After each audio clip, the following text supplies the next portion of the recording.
Okay, and finally, I want to end this video with a complete 2-5-1. And don't worry if you've already maxed out, you only have to add one more chord because we've already done the last two chords. Now we're just going to add a 2 chord before the tritone sub going to the 1 chord. So let's take a 2-5-1 in C major, D minor 7, going to G dominant 7, going to C major 7. But now let's apply tritone substitution. Will give us D minor 7, going down a half step to D flat dominant 7, down another half step to C major 7. Now you already know the voicings for the second 2 chords because I've shown you that we're going to voice D flat 7 like this and C major 7 like this. Now all we have to do is we have to come up with a voicing for D minor 7, the 2 chord, and here we're just going to use the standard minor 7 chord, which I've actually already shown you. So remember on C minor 7, I just went to the minor 3rd and played a major 7 chord.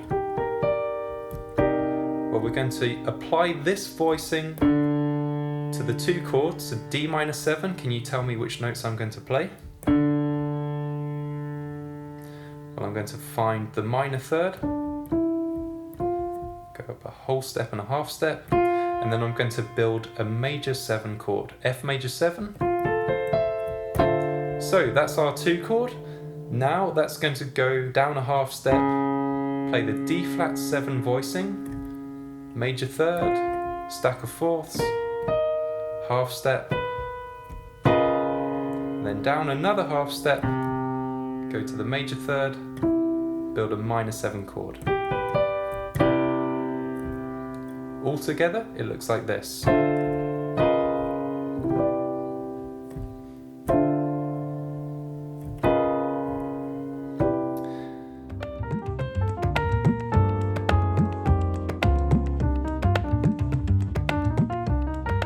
you don't actually have to figure out all of these voicings from scratch. You don't actually have to keep going down to the root and counting out the intervals. Because this is a very commonly used pattern, the tritone sub 5 going to the 1, there's easier ways to think of it, which is just by finding your first chord by going up to the F, building a major 7 chord. But then when it goes to D flat 7, look at how my right hand fingers move. So this thumb stays on the same note. And then there's an interesting pattern that happens. The top 2 notes move down a half step, whereas this note goes up a half step. So these 2 notes are moving down a half step, and this note is moving up a half step.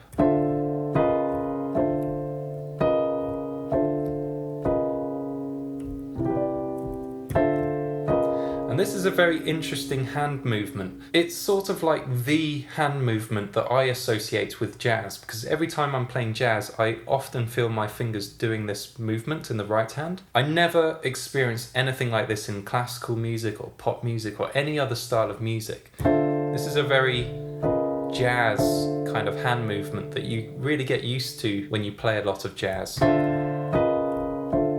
Sort of like second nature, and what it is that you're changing scale, so all of these notes are just shifting in different directions by a half step, and this voicing pattern really lets you feel that sort of shift in harmony. And then when we get to the C major 7 chord, I do actually rebuild that chord from the root. In my head I'm just thinking, okay, major 3rd and then build a minor 7 chord. So what I'm thinking is the 2 chord, find the minor 3rd, build a major 7 chord, F major 7. Now that I'm here, I don't actually have to do any building of the next chord because all I do is I memorize the movement in my fingers. This goes down a half step, these 2 notes come down a half step, and this note goes up a half step.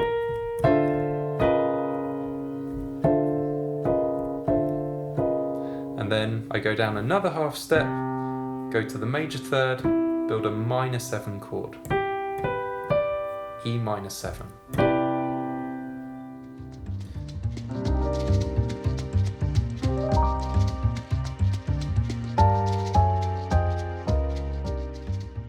So just to finish with, let's try playing a few 2-5-1s using this pattern. So say we had a 2-5-1 in G major. First of all, can you tell me which 3 chords are in a 2-5-1 in G major, but with tritone substitution applied to the 5 chord, so the middle chord? Which 3 chords are we going to play?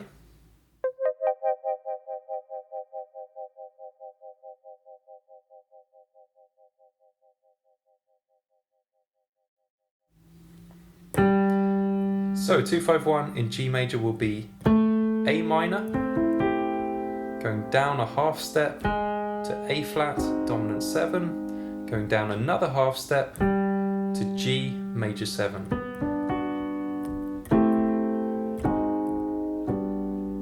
But now let's apply our flashy new chord voicings.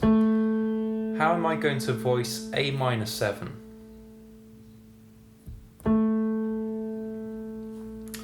I'm going to go up to the minor third, go up a whole step and a half step, brings me to C, and then I'm going to build a major 7 chord, C major 7. Looks like this. That's our 2 chord. Then we go to A flat 7. This is going to go down a half step. Which voicing am I going to play? Well, we can build this chord from scratch, go up to the major third, stack of fourths, half step. We can either do that if we want to build it from scratch, or as I showed you, what I do is I just take the top 2 notes, down a half step, and then this note up a half step. Just because I'm so used to this weird movement in my right hand as a jazz piano player. And then for the final 1 chord, go down another half step. And which chord voicing am I going to play? For G major 7, go up to the major third and build a minor 7 chord. B minor 7 looks like this. So all together.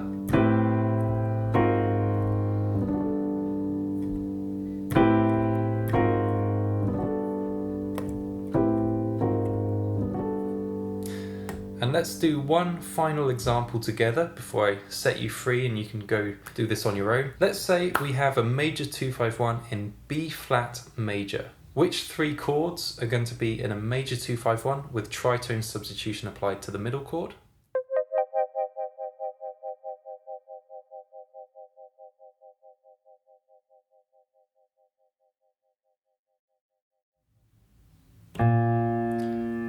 Three chords, well, the 2 chord is going to be C minor, then it's going to go down a half step to B, dominant 7, then down another half step to B flat major 7. Those are the chords. Now let's apply the voicings. Let's dress these up in some fancy voicings. C minor 7, how are we going to voice this chord?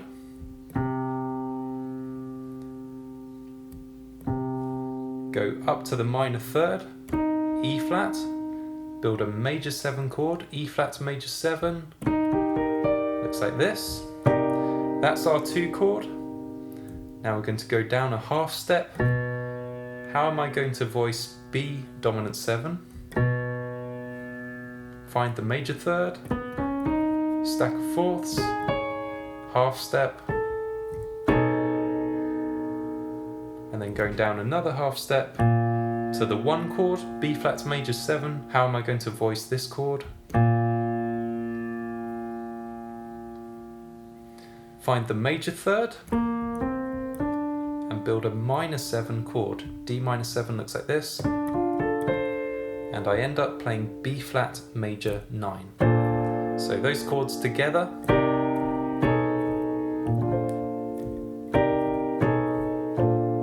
If I want to beef it up a bit more, stack of fifths in the left hand for the final 1 chord.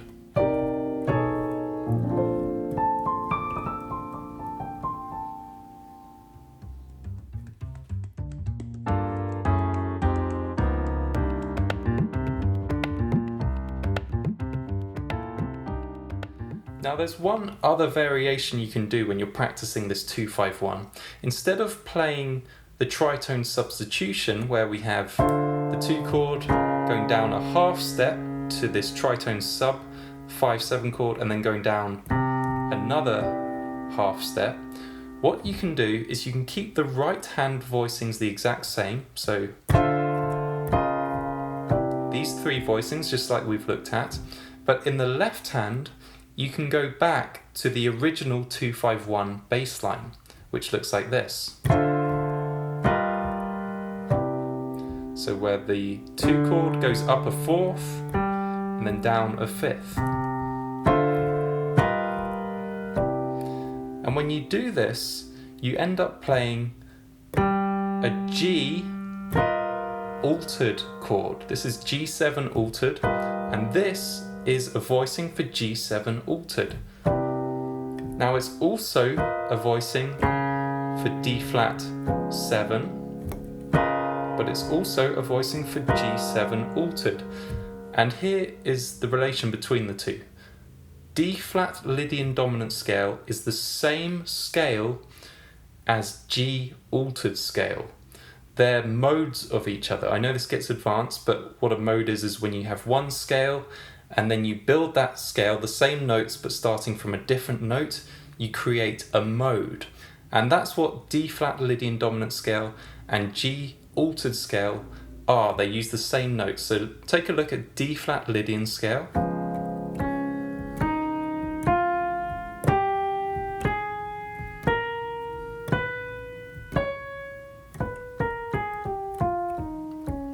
And now take a look at G altered scale.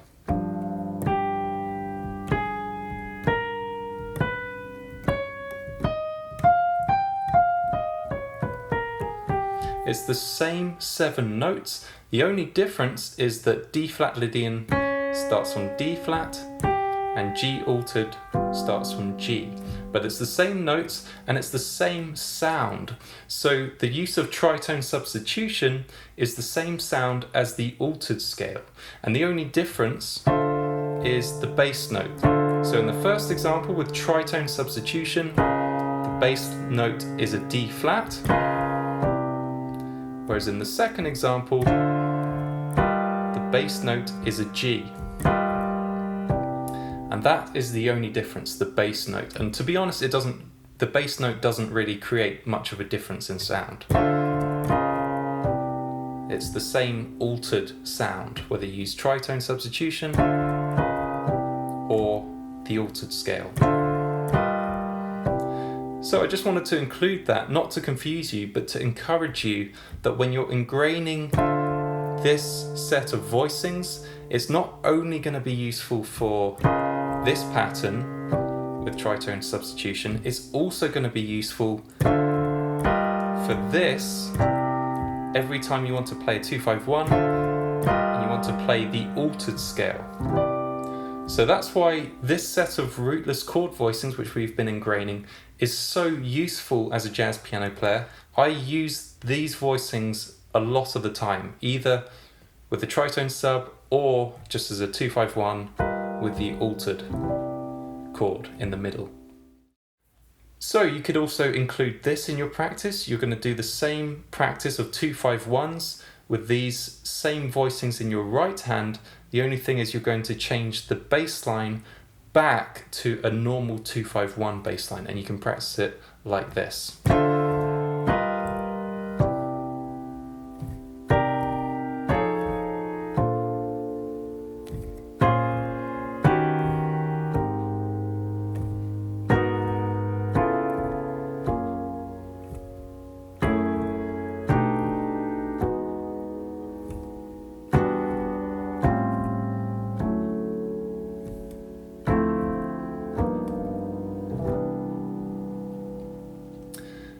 And then once you've played that with the 2-5-1 bass line, then you can do the tritone substitution bass line, which just goes down in half steps.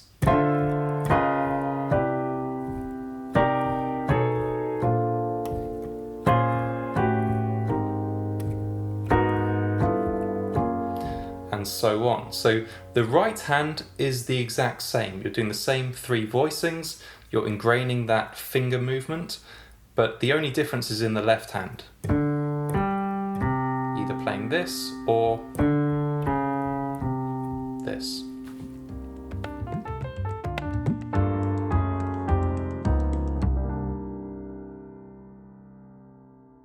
So thank you very much for watching. I hope you enjoyed this video.